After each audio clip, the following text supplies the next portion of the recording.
what I would say is the major difference between the permaculture movement and transition is that, there's a lot of amazing permaculturalists who are doing incredible work at the community level and beyond, some at national and global levels.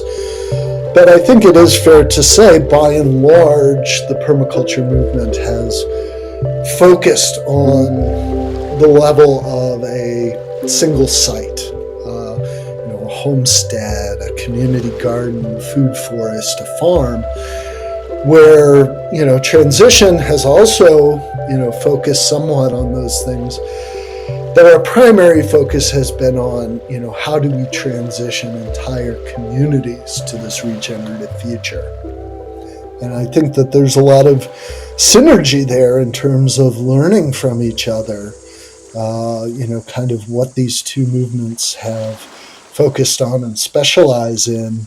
So yeah, we've talked some about transition, but for those who are unfamiliar, it's international movement.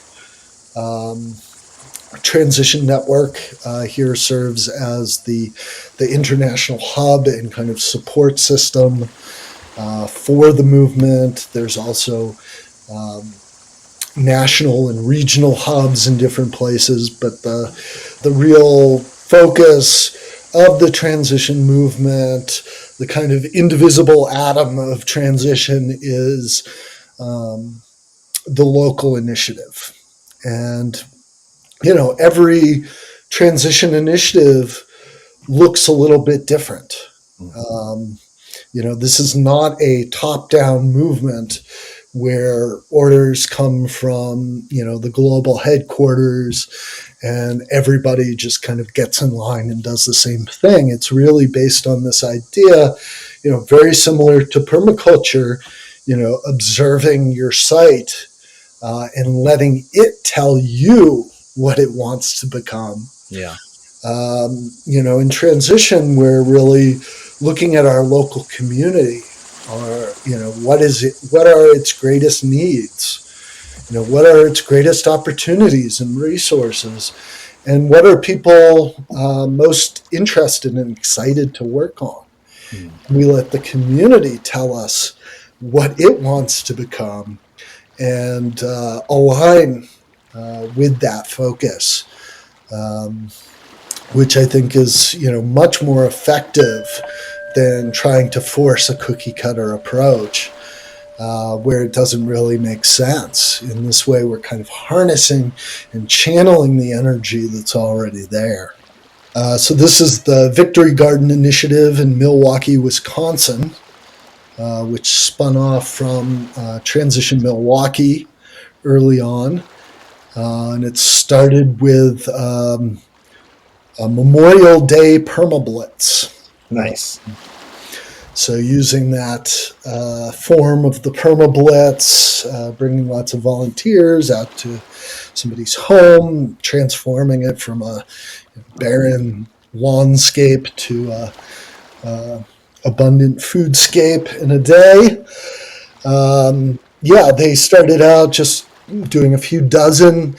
They've now installed over 6,000 gardens. Dude. Throughout the city of Milwaukee. Wow.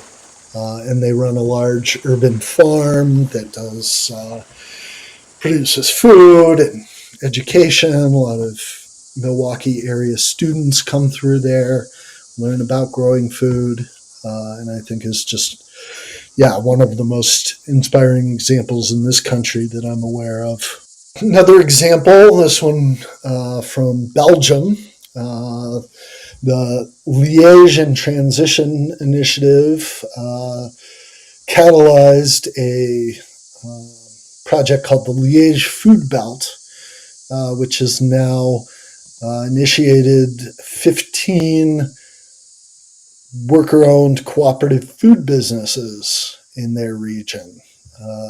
Cool. Farms, breweries, wineries, granaries. Wow. Grocery stores that stock exclusively or mostly local produce, bicycle delivery service, a land sharing service, and this has become a major priority even for the regional government in that area. Cool. That they're starting to support that. Good work. Beyond food, many transition initiatives from England to Japan have started their own community-owned renewable energy companies.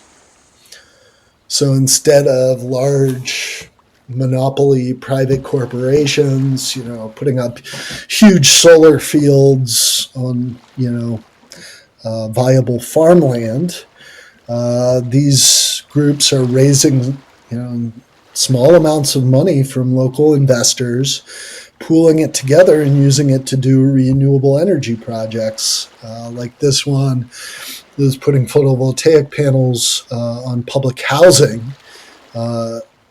to reduce the energy bills of the community's lowest income residents.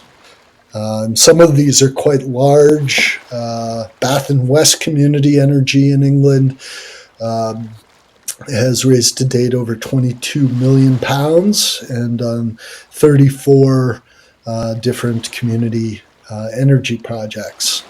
And whatever revenue is generated goes back to those small local investors instead of back to corporate headquarters. Another thing that transition initiatives often do is create community currencies. Bowie bucks. Yeah, Bowie bucks. How cool is that? Pretty cool.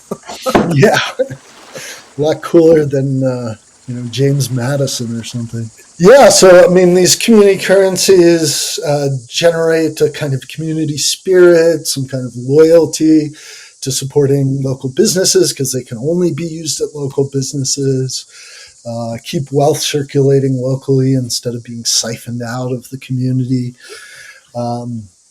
And some of these are actually have grown quite sophisticated. One that was associated with Transition Bristol, in England's second largest city, they had millions of pounds in circulation.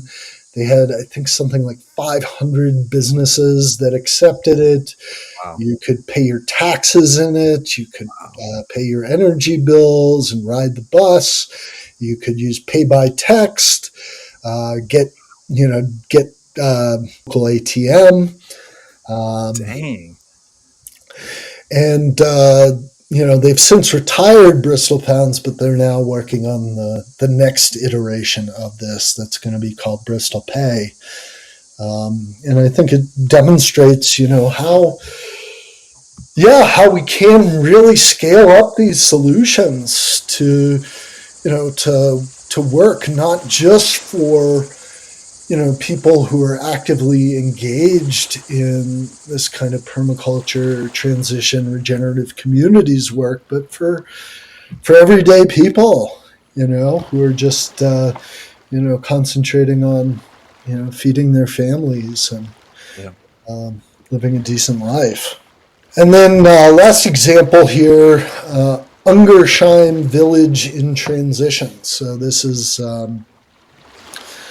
a place in France where the mayor watched one of the early transition town documentaries called In Transition 1.0 and decided to rally his whole government around this idea. They created a 21-point plan and started putting it into action. A lot of amazing things. They became a fair trade town. They banned pesticides and herbicides. They have now installed enough solar to power their town 5 times over. So they are exporting energy to other communities. And they've used a lot of their public lands and facilities for regenerative projects like 20-acre organic farm, eco-village, and community kitchens, transformed a former mining site into a nature preserve. So I think this example illustrates what can happen when the kind of bottom up power of transition organizing meets with the kind of top down power and resources of local and regional governments.